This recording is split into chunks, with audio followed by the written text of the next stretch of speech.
Hello friends, my self Satyam Singh. मैं आप सभी का साइकोलॉजी का मेंटर आया हूं आज आप सभी के साथ एक नया टॉपिक लेकर, लर्निंग।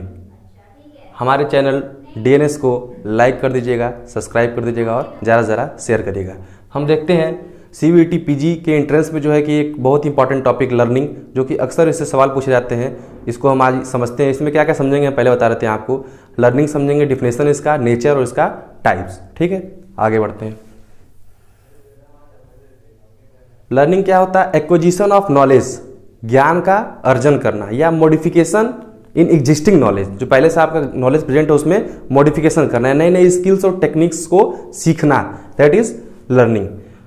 डिफिनेशन के तौर पे अगर आप आते हैं तो आपको डिफिनेशन देखने को मिलेगी, अनुभव द्वारा व्यवहार में परिवर्तन लाना ही अधिगम है। कहने का मतलब क्या हुआ? Relatively permanent change in behaviour through practice and experience, this process is called learning. ठीक है बेटा,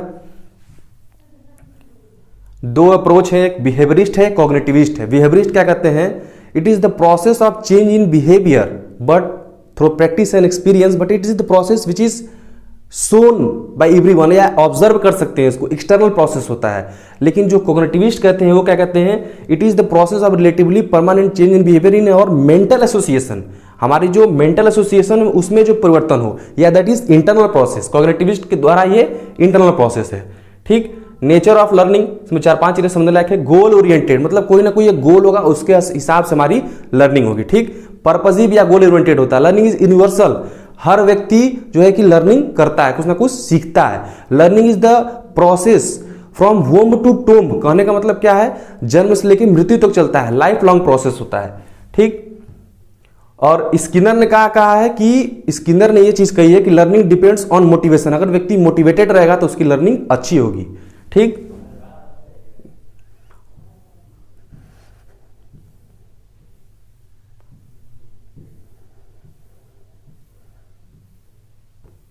देखिए जैसा कि मैंने आपको बताया, learning is universal, learning is continuous, सतत एवं निरंतर चलने वाली प्रक्रिया है। पर्पजिव होता है, ठीक, कोई ना कोई गोल होगा, उसके थ्रू जो है हमारी लर्निंग डिपेंड करती है।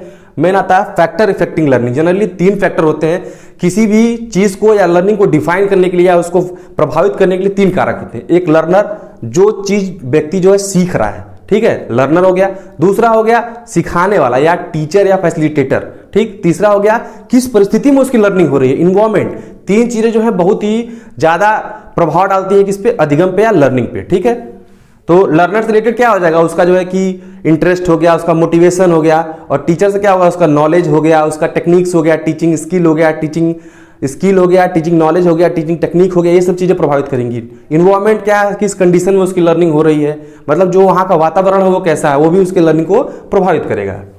ठीक, goal oriented life long organisation of experiences, मतलब जो भी चीजें हम सीखते रहते हैं धीरे धीरे उसके हिसाब से हमारी लर्निंग होती रहती है। ठीक, ग्रेजुअली, कोई चीज अचानक नहीं सीखते हम, धीरे धीरे slow step by step process होता है किसी चीज को सीखने का। ठीक, अगला है transfer of learning. Transfer of learning क्या? बहुत ही सिंपल मैं समझा रहा हूं इसको, मतलब किसी एक कौशल को सीखने में जो आप एक्टिविटी कर रहे हैं, या किसी एक कौशल में जो सीखने में आपकी जो लर्निंग हुई वो दूसरे में क्या हो? ट्रांसफर हो जाए। जैसे अगर कोई व्यक्ति साइकिल सीख रहा है तो कहीं ना कहीं जो साइकिल सीखा उसमें जो चीजें उसको इन्वॉल्व हुई है, कहीं ना कहीं अगर मोटरसाइकिल सीखेगा तो उसमें कहीं ना कहीं उसको हेल्प मिलेगी। या यूं कह सकते हैं, जो शुरू में हम लोग स्टार्टिंग में जो मैथ पढ़ते हैं, आगे चल के जो मैथ का जो पढ़ा गया जो कॉन्सेप्ट होता है, जो चीजें होती है, कहीं ना कहीं फिजिक्स को सीखने में हेल्पफुल होती है। और ये जो ट्रांसफर ऑफ लर्निंग होता है 3 प्रकार का होता है, एक पॉजिटिव होता है, एक निगेटिव होता है और एक जीरो होता है। पॉजिटिव में क्या होगा कि it facilitate one transfer of learning to another. अगर एक चीज में आप कोई चीज सीख रहे हैं, एक कौशल सीख रहे हैं, दूसरे को क्या करेगी? फैसिलिटेट करेगी, मतलब पॉजिटिव होगा, डायरेक्ट रिलेशनशिप होगा। ठीक, जैसे कि फिजिक्स का मैथ का सीखना फिजिक्स के सीखने में हेल्पफुल होगा। यही कह सकते हैं कि आप कोई इंस्ट्रूमेंट या वायलिन हो गया या पियानो हो गया बजा ले रहे हैं तो दूसरे इंस्ट्रूमेंट को बजाने में या सीखने में आपको हेल्प मिलेगी। दूसरा है negative transfer of learning. Negative transfer of learning में क्या होता है कि हिंडरेंस करता है, मतलब किसी एक चीज को या किसी चीज को सीखा गया जो कौशल होता है या जो आर्ट होता है या जो अधिगम होता है, दूसरे में क्या होता है? हिंडरेंस, या उसको निगेटिव ट्रांसफर कहते हैं। ये दूसरे में क्या होता है? प्रभावित करता है, उसको निगेटिव ट्रांसफर कहते हैं। जैसे आपका कह सकते हैं कि left hand drive vehicle hinder the learning of right hand drive. अगर कोई चीज हम लेफ्ट हैंड से कर रहे हैं तो राइट हैंड में तो उसको हम करने में हमको हेल्प मिलेगा नहीं, तो उसको हिंड्रेंस करेगा। या यूं कह सकते हैं कि अगर हम व्यक्ति कोई संस्कृत सीख रहा है तो संस्कृत जो सीखा गया उसका सब्जेक्ट है वो उसको मैथ सीखने में तो हेल्प करेगा नहीं, तो निगेटिव ट्रांसफर हो गया। अगला आपका क्या है, zero transfer. Zero transfer of learning क्या है, कोई प्रभाव नहीं पड़ता। एक आर्ट को या स्किल को सीखने पे जो हमारा अधिगम हो रहा है वो दूसरे पे उसका कोई प्रभाव नहीं पड़ेगा, नलिफाइड हो जाएगा, ना पॉजिटिव पड़ेगा ना निगेटिव पड़ेगा। जैसे अगर कोई व्यक्ति इतिहास का ज्ञाता है या इंग्लिश हिंदी या मैथ किसी सब्जेक्ट का ज्ञाता है तो कार चलाने में उसका कोई हेल्प उसको नहीं होगी। दोनों में क्या है, कोई रिलेशनशिप नहीं पाया जाएगा।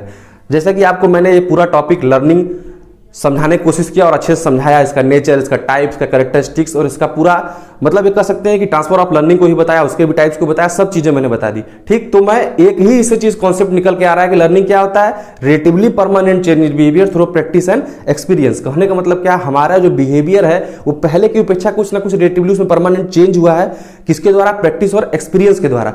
तो हम ये नहीं कह सकते हर जो बिहेवियर हमारा चेंज होगा वो लर्निंग होगा, नहीं।